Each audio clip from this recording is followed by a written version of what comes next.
mantan master bela diri gabungan yang menjadi tahanan polisi setelah tanpa sengaja membunuh lawan tandingnya dalam sebuah duel maut yang akhirnya setelah di dalam tahanan dia meninggalkan gelarnya sebagai seorang ahli bela diri, dan di dalam penjara dia memutuskan untuk menjadi orang biasa tanpa pernah memperlihatkan keahliannya sekalipun, yang hingga pada suatu hari dia mendapatkan surat berantai dari seorang yang tidak dia kenal.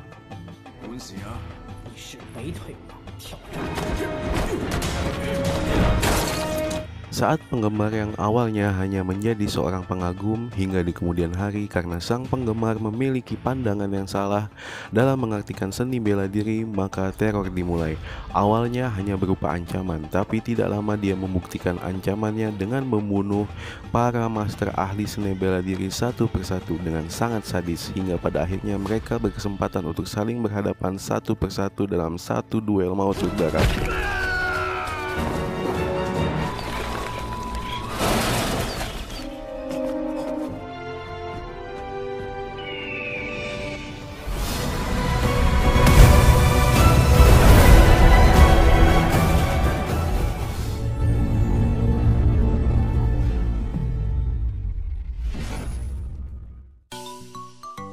Halo kaum rebahan salam semesta, kita jumpa lagi.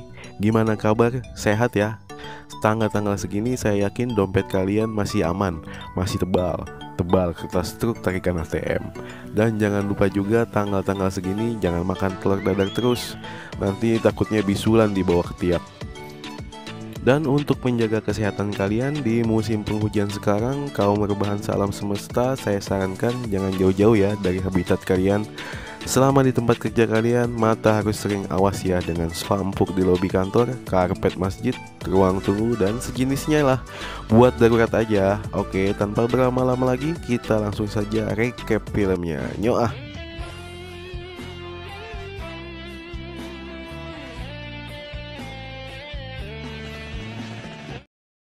Dua petugas jaga di Mabes Polri dikagetkan dengan kedatangan tiba-tiba seorang pria yang badannya penuh dengan luka dan darah.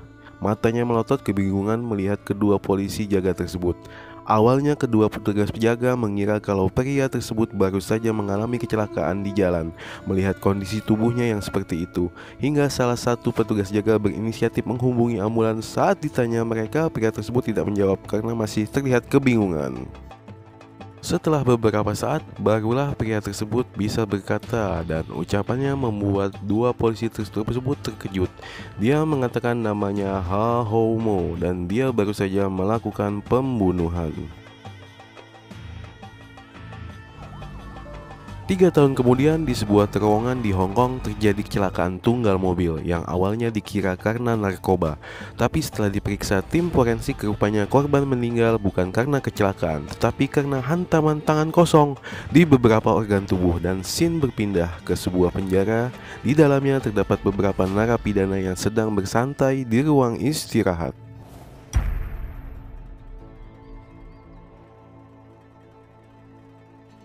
Salah satunya Ha Ho Mo yang sedang memijat salah satu napi senior. Saat mereka sedang asing mengobrol, tiba-tiba datanglah kelompok napi lain yang merupakan lawan dari napi senior tersebut. Terjadilah adu mulut antar napi senior dan kedua kelompok napi lawannya. Tapi adu mulut berhasil dilerai Ha Ho Mo yang memenangkan mereka. Tidak lama setelah itu, Ha Ho Mo mendengar berita di TV mengenai kecelakaan tunggal semalam di terowongan. Melihat berita tersebut, Ha Ho Mo panik dan mendatangi para sipir penjara agar diizinkan menelpon ke Fosan atau tempat dia mengajar dulu. Di sini baru diketahui bahwa sebelum masuk penjara, Ha Ho Mo adalah seorang master bela diri. Tapi Ha Ho Mo tidak mendapat izin untuk menelpon. Hal ini membuatnya geram dan memaksa dia melakukan hal di luar dugaan. Ha Ho Mo mendatangi kelompok napi tadi dan tiba-tiba saja dia menghajar mereka dengan jurus-jurus andalannya.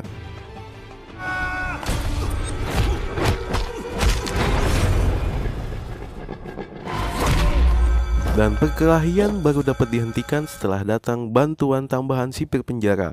Ha Ho Mo meminta dipertemukan dengan Inspektur Lu Yuk untuk membantunya memecahkan kasus pembunuhan di terowongan. Dengan syarat Ha Ho Mo dibebaskan bersyarat. Awalnya Inspektur Lu Yuk menolak, tetapi setelah diyakinkan Ha Ho Mo, Inspektur Lu Yuk setuju dengan syarat Ha Ho Mo.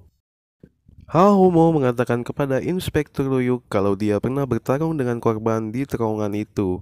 Namanya adalah Sharkyan, seorang ahli bela diri tinju, dan motif si pembunuh adalah menantang para ahli bela diri bertarung hingga mati. Tapi Homo tidak mengetahui siapa korban berikutnya. Scene berpindah ke sebuah gedung seni pameran. Di dalamnya terdapat seorang seniman yang sedang mengerjakan karyanya sendirian. Tiba-tiba datanglah seorang yang tidak dikenal yang menantangnya duel bertarung hingga mati. Seniman itu bernama Tan King Nguyen yang rupanya seorang ahli bela diri spesialis kaki atau tendangan, dan si penantang adalah Fung Yusao, si pembunuh berantai. Duel sengit pun terjadi. Awalnya pertarungan seimbang, sama kuat, tapi akhirnya Fung Yusao berhasil mengalahkan Tan King Nguyen dengan mematahkan kakinya dan mengakhiri hidup sang seniman dengan menendang kepalanya hingga mati. Liu Shao awalnya adalah pengganggu Homo yang pernah menjadi petarung nomor satu di Hong Kong dan memiliki perguruan besar serta ribuan pengikut. Tapi Fung Yusao memiliki pandangan ekstrim mengenai kungfu. Dia menganggap kungfu adalah ilmu bela diri mematikan yang harus membunuh lawannya. Oleh karena itu dia terobsesi untuk mengalahkan lawan-lawannya yang pernah dikalahkan Homo dan akan mengalahkan Homo pada akhirnya hingga bisa menjadi petarung nomor satu. Karena begitu terobsesi pada kungfu, Fang Yusao sampai tidak memperdulikan istrinya yang terkena sakit kanker, yang pada akhirnya dia harus membunuh istrinya karena dianggap membebaninya dan menghalanginya dalam berlatih kungfu. Setelah berhasil mengalahkan master ahli tendangan, Fung Yusao melanjutkan ke master bela diri lainnya, Wong Kit, ahli bela diri gulat yang juga teman baik Ha Homo. Fung Yusao mendatangi kediamannya Wong Kit tinggal yang berupa studio tato karena Wong Kit adalah seorang seniman tato. Di studio Wong Kit itulah dia meregang nyawa di tangan Fung Yusao. Kematian Wong Kit sama dengan korban sebelumnya, yaitu mati dengan meniru keahlian korbannya. Wong Kit yang seorang ahli kuncian dan totokan mematikan mati dengan teknik keahliannya sendiri melalui tangan Fung Yusao. Dan sekali lagi, Inspektur Luyuk dan Homo kalah langkah dalam menghentikan aksi keji Fung Yusao. Mereka gagal dalam melindungi Wong Kit. Wong Kit ditemukan sudah tidak bernyawa di atas papan reklame. Saat jasadnya dievakuasi ke atap gedung, Homo melihat Fung Yusao sedang memantau dari atap gedung sebelah dan terjadilah kejar-kejaran seru antar keduanya. Tapi Fung Yusao kembali berhasil meloloskan diri. Setelah kejadian itu, Homo memutuskan kembali ke Fosan, bekas perguruannya di desa, untuk bertemu Shin, rekan seperguruan sekaligus kekasihnya di desa. Dia berhasil mendapatkan informasi mengenai Fung Yusao serta kediaman mendiang istrinya. Tapi sayangnya Fung Yusao sudah 6 bulan lebih tidak kembali ke rumahnya, kata pemilik rumah yang disewa Fung Yusao. Tapi Homo dan polisi sudah mengetahui siapa target berikutnya Fung Yusao, yaitu seorang pemilik kedai makanan pinggir jalan, Chan Park Wong, seorang ahli pedang yang memiliki gerakan secepat kilat dan sanggup mengalahkan lusinan lawan dengan pisau hanya menggunakan tongkat kecil. Detektif Peluyuk ragu dengan pikiran Homo karena melihat perawakan Chan Park Wong yang sudah berumur, dan keraguan detektif Peluyuk benar karena Chan Park Wong sudah 2 tahun pensiun dan sudah digantikan oleh muridnya Hung Yip yang seorang aktor laga. Dan sekali lagi, Homo dan Inspektur Luyuk salah langkah karena di tempat lain, di sebuah lokasi syuting film, Fang Yusao mengadakan duel berdarah dengan murid Chan Park Wong, yaitu Hung Yip. Hung Yip dikalahkan dengan jurus-jurus pedang andalan Fang Yusao. Hung Yip tewas dengan mengenaskan, penuh luka sayatan pedang di sekujur tubuhnya.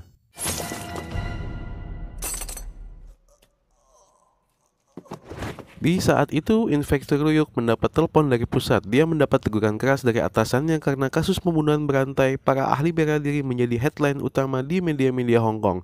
Selama beberapa hari terakhir, Inspektur Luyuk diberi waktu 3 hari untuk menyelesaikan, sementara Homo pun semakin galau dengan banyak rekannya yang menjadi korban karena target utama dari Fang Yusao sebenarnya adalah dirinya sendiri.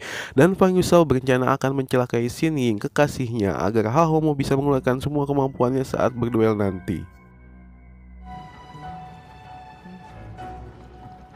Setelah dilakukan penyelidikan lebih dalam oleh tim, Inspektur Luyuk akhirnya ditemukanlah fakta baru kalau selama ini Fang Yusao bersama istrinya tinggal di rumah warisan neneknya di Tai O, dan di sana tim berhasil menemukan abu jenazah istri Fang Yusao yang di dekatnya terdapat bunga segar. Berarti Fang Yusao masih tinggal di sana, maka tinggal polisi berencana untuk menjebaknya.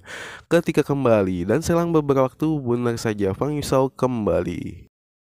Tim kepolisian telah bersiaga penuh ketika Van Yusau kembali. Mereka menyebar ke posisi masing-masing sambil terus mengintai dari kejauhan. Sementara Hahomo bersama Inspektur Yuk berada di pusat komando yang tidak jauh tempatnya dari kediaman Van Yusau. Tapi ketika sudah dekat, Van Yusau mulai mengetahui rencana penyergapan dirinya. Dari melihat anjing-anjing tetangga yang berada di luar, semua mulutnya dibungkam dan diikat.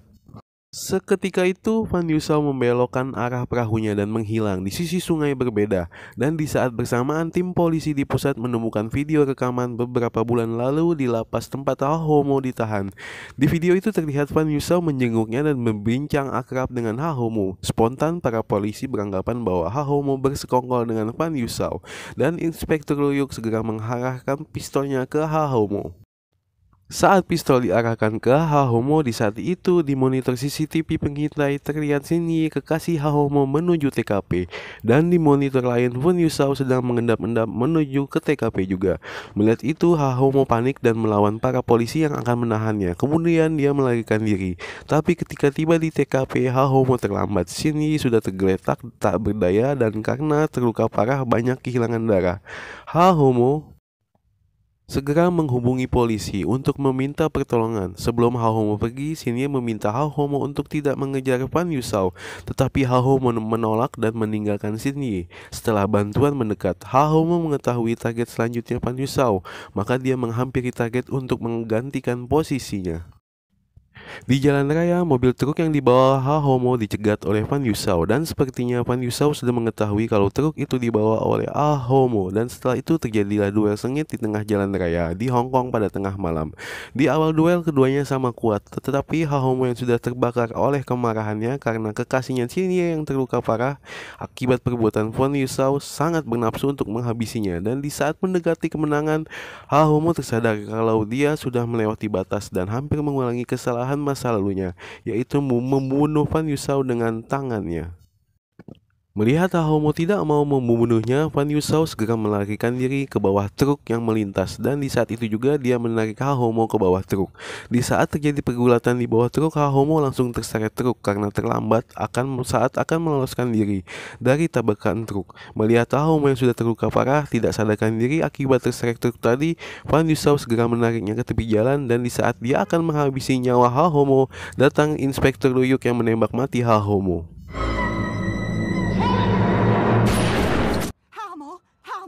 Dan 3 bulan setelahnya, Hahomo yang kembali ke penjara dikunjungi Inspektur Luyuk yang memberi kabar bahwa Hahomo akan segera dibebaskan. Selesai dan tamat.